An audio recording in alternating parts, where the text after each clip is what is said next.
अस्सलाम वालेकुम दोस्तों, जनाब तुहानू एक जोड़े का शौक करा रहे हैं।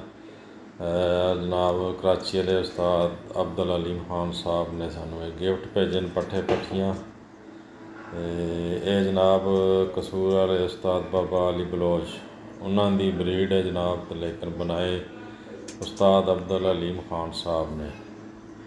नर ते मादी है जनाब, ये जनाब प्योर बाबा अली बलोच वाले अली करीच सन कबूतर, इस वास्ते ज़रा मज़ा नहीं आ रहा।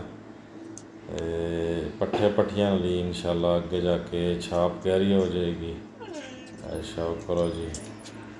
बाबा अली बलोच मरहूम कसूर वाले उन्होंने ब्रीड विचों बनाए जनाब उस्ताद मोहतरम उस्ताद अब्दुल अलीम खान साहब। उन्होंने सानू गिफ्ट भेजे कराची तो।